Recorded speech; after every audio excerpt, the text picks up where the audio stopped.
côté déjà. Il y a des échanges de gaz lacrymogène, en tout cas avec des pierres. Regardez ce qui se passe là.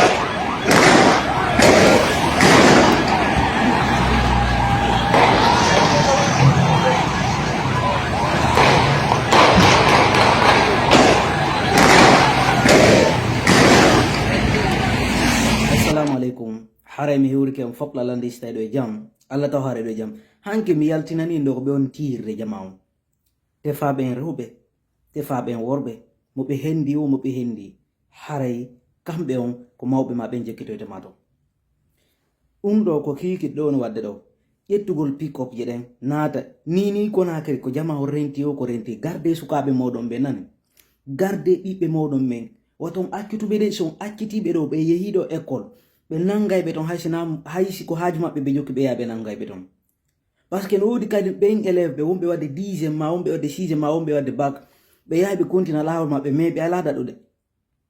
idon ande ko monon ko wolande do donc nini leydi meden de déjà hidi braka on yi syndicat ben enseignant be jodi ke état on be jodi ke autour de la table wo be dabbude négociation hakkone mabbe syndicat be ben fino darere si Marseille no gere on accire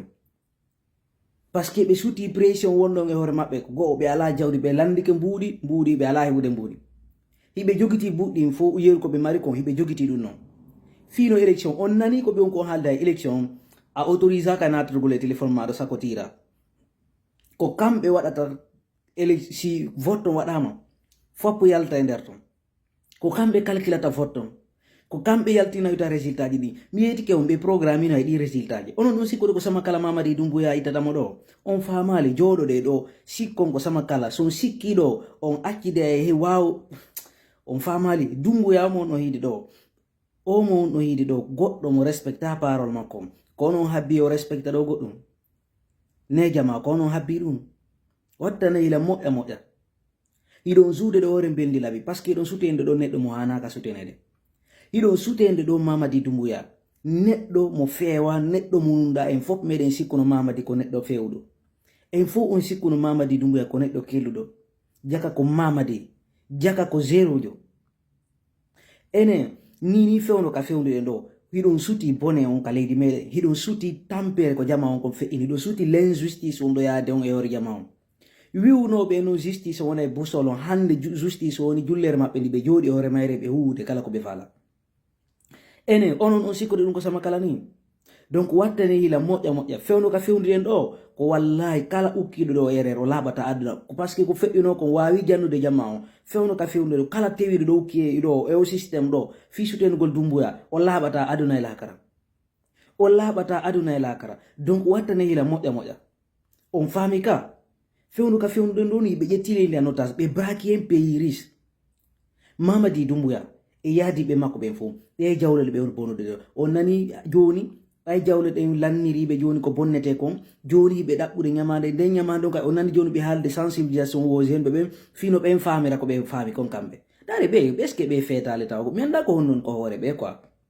menda ste ko honnon ko hore Doumbouya en ma ko non be hollimo do piji buyi yo accu lawanaki mo kanko no yaltira ga dambugal yara o jabali donc fewdo do fulbe be décidi ngol dammol bawure e gawa ngal jigawal be décidi tout Mamadi ko mawna candidat e Cerno Mamadou oto yeggutu parce que faut savoir on kadi ko ondo dallinirade Mamadi Doumbouya aya Quran hollugol wi kanko Mamadi Doumbouya sa parole ne vaut rien mo way présentade ko jama on landimo on naati ko no Doumbouya on naati ko do Doumbouya ha o yalti o yi on ay candidat donc fewdo do kala leydi ni ko di traverse crise ko di on kon traverse de fop ko yeso ko mbaho e kadi kala maydo hande ka peyi ton ko tawata woni ko kural woni ko nangado woni ko gazre woni ko tufado ko onon woni responsabilité parce que ko onon ardi leydi on ciwlol ke lamu pinka on jaba respect daadi modon di wattane la modda jama ngo jippiro ko onon salingo lanna ngo jippiro ko onon salingo lanna hande jonni bi ko gayndude nge Mamadi Doumbouya wallahi billahi o sikkude ko sama kala men arata men joodo men yeeto on do men yeeto on ko nuwoto on no sikkude ko kammu ngu segato malaikaji ni jippo ara wallito on fiilo leydi moɗon ndi hettora koko on ɗon fofude ɗon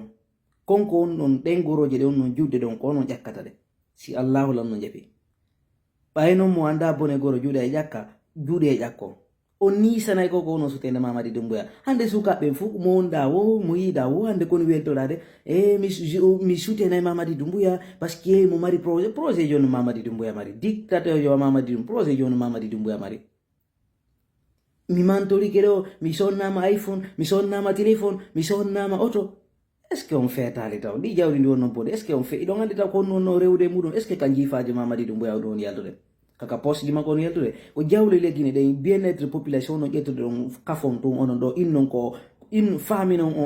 on okkaka de haysi otoje ɗon bonniɗe hayso yanidi ema ja accident ji ma on bonniɗe ma o yeejiɗe hin wallahi fop muɗum nanda véhicule ji état on bonnaɗe ɗen ɗo fof wallahi onon wonta responsabilité muɗon ƴetta on nangete wallahi on nisana c'est-à-dire mi ala haalde fus on anda non ko mun ko wolande si Allah jaɓi harana ko mi wola tan kono mi holla on yiyo si Allah jaɓi